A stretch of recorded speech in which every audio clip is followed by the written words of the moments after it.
Ciao amici del canale Real Ghost Venice. Oggi siamo in una location un po' particolare. Siamo al Palazzo delle Prigioni di Venezia. E un ringraziamento va sicuramente alla Silvia, qui vicino a me, Grazie. e all'associazione Circolo Artistico di Venezia APS, che ha sede a Palazzo delle Prigioni. che questa sera ci ospita per fare un'indagine, penso, correggimi se sbaglio Silvia, è la prima indagine che viene effettuata. Primissima indagine. Quindi Real Ghost Venice finalmente è approdata a Venezia. Puoi raccontare un po' la storia? Allora, il palazzo è stato costruito, ultimato per meglio dire, nel 1614 dai fratelli Contino su precedente progetto di Antonio da Ponte, che si occupò anche della costruzione e della progettazione del ponte di Rialto.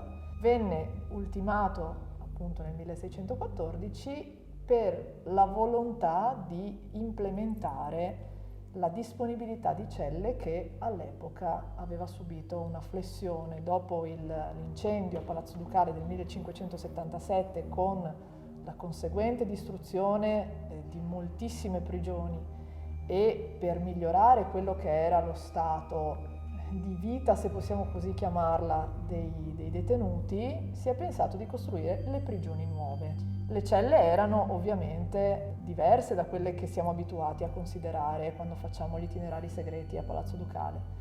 Sono celle con un affaccio sull'esterno, con un camminamento di ronda a volte percorribile dagli stessi detenuti qualora la pena non fosse eccessivamente dura e fossero reati minori, e una metratura un pochettino più grande rispetto a quella che era dei primi piombi di Palazzo Ducale. Palazzo delle Prigioni è stato prigione fino all'inizio del Novecento e poi a partire dal 1919 è arrivato il Circolo Artistico di Venezia, che ha cambiato le sorti di questo luogo, sorti drammatiche, trasformate in una storia di arte, di musica. Sono passati di qui i più grandi musicisti nazionali e internazionali e la volontà di Vittorio Emanuele II fu proprio quella di instaurare di dare vita a una realtà che potesse aiutare gli artisti poveri e bisognosi.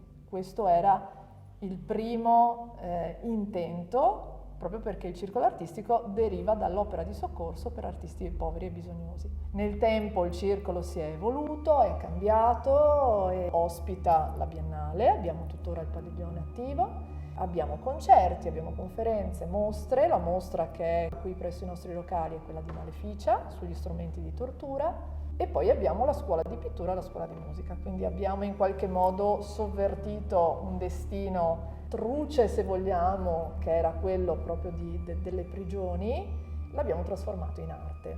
In questi locali dove ci troviamo adesso avevamo il tribunale e qui nella sala consiglio la magistratura prendeva proprio le decisioni in merito alla sorte del prigioniero. I signori della notte al criminal, che erano la magistratura dell'epoca, erano 6 perché i sestieri sono proprio 6, e si riunivano prima del processo. E quindi poi nel salone centrale veniva istruito il processo e la camera del tormento, che idealmente aveva luogo in uno di questi locali qui attigui, era quello dove i prigionieri venivano indotti a parlare, nonostante insomma a volte non fossero neanche dei veri delinquenti, venivano torturati fino a che proprio non si poteva evitare la confessione, anche se non era poi quello che era veramente successo.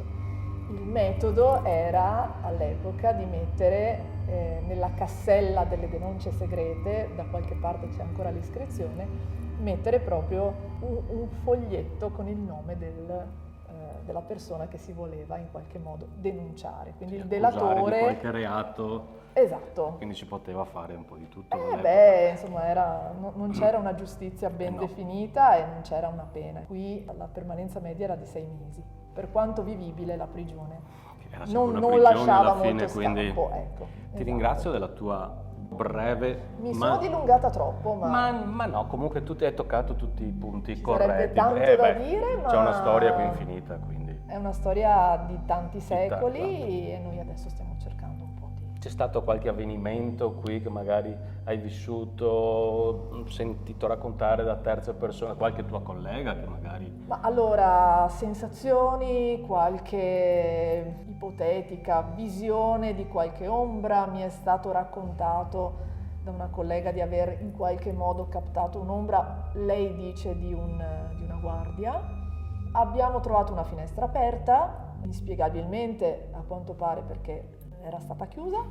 Poi, vabbè, io ho sempre cercato di evitare le ore notturne qui perché il luogo, un po' per la sua austerità, la severità espressiva che lo contraddistingue, ho sempre cercato un po' di prendere le distanze col buio. Quindi oggi ha fatto Oggi è uno strappo alla regola. un'eccezione per voi. Io sono sicura che tanti secoli che probabilmente non si Quello sono sicuramente. ancora Poi una cosa si che manifesteranno. hai toccato, c'è una mostra particolare qui che la gestite voi, com'è C'è la Maleficia? mostra sugli strumenti di tortura e questo non a caso, insomma, qui veniva praticata la tortura della goccia, per esempio, oppure la tortura del legare la persona per le mani e alzarla in alto finché non rimaneva appesa, e questo ha un po' ispirato anche un po' la tematica che abbiamo messo in esposizione qui. Maleficia, che è la mostra concomitante alla Biennale in forma ridotta, e poi da dicembre avrà un'esposizione molto più ampia, più vasta, prenderà i locali che adesso sono adibiti a padiglione e quindi avrà una sua collocazione molto più consona e in linea anche con il luogo che la ospita. Perfetto, amici, come avete sentito la storia qui è intrinsa di mistero e di possibili entità. Adesso inizieremo a fare la nostra indagine, tu ci accompagnerai, vero? Finché posso. Quindi fino alla fine, perché potrà fino alla fine. Poi un'altra, dobbiamo ringraziare anche Stefano. Certo, Perché è sì, Stefano è il presidente, io sono il direttore, quindi siamo un po' Gianni e Pinotto. Esatto, quindi poi c'è un'altra persona che dobbiamo ringraziare che sta girovagando per il palazzo, Loris, che ci ha messo in contatto prima con Stefano e poi con Silvia, che ci ha dato l'opportunità di essere qui questa sera. Quindi seguiteci, andiamo in indagine. Ciao, a dopo. Ciao!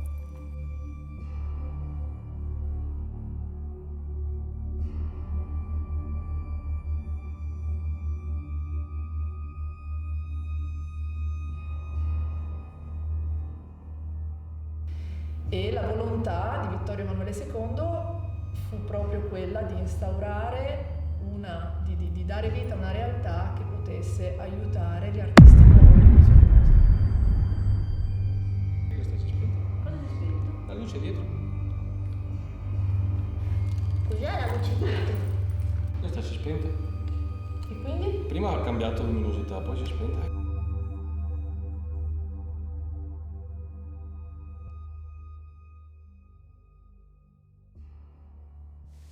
Ecco, qui ci sono i laboratori di maschere, perché poi noi facciamo anche su richiesta per i gruppi laboratori di maschere.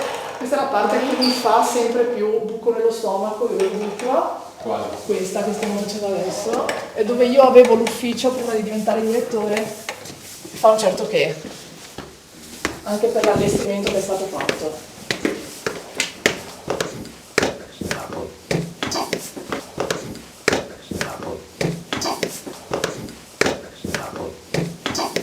Andiamo?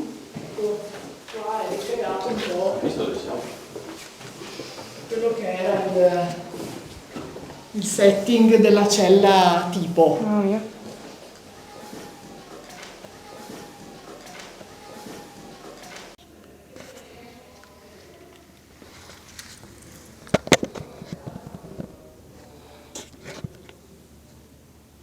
Il team posiziona la videocamera e lascia la stanza. Dopo pochi minuti, il faretto IR cambia l'intensità della luce.